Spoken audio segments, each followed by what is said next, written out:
We see lots of numbers tied to COVID-19. Cases, deaths, percentages of positive tests. Most are designed to emphasize the coronavirus threat. Our next guest emphasizes a different set of numbers. His data place these threatening numbers in context. John Sanders is the John Locke Foundation Senior Fellow in Regulatory Studies and Research Editor. And John, you have put together and have updated continually the North Carolina Threat-Free Index, looking at COVID-19. Why did you come up with this type of index? I started doing this over the summer because, as everyone knows, you would go anywhere and people would just seem terrified. You go to the grocery store and everyone seems to look at you as if you're crawling with disease. And it's not a healthy way of being around people and being in community.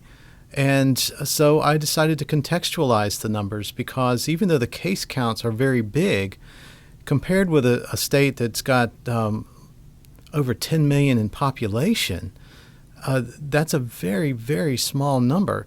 And besides, people are recovering from the disease. It's not a steady increase overall of what we've got over 800,000 cases now, but that doesn't mean there are 800,000 people with COVID right now.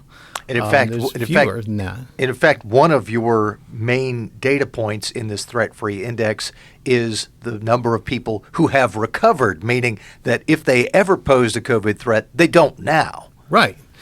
So in this last batch, it's about 11 out of every 12 cases now are recovered. So they're no longer a threat to you. You also look at the active cases and you sort of put them in context, 10 million plus people.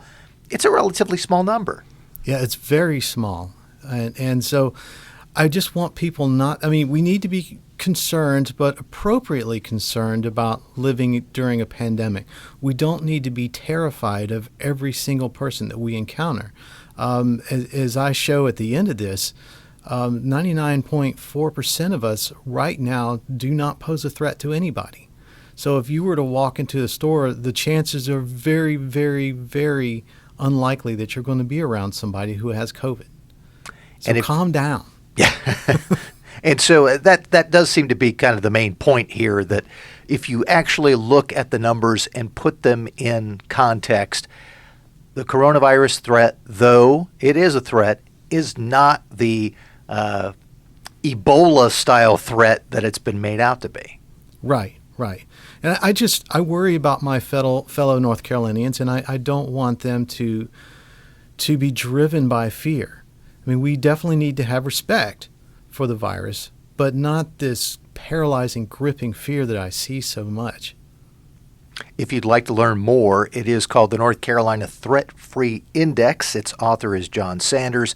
He updates this Threat-Free Index regularly at the John Locke Foundation's blog, The Locker Room. John, thanks so much. Thank you so much.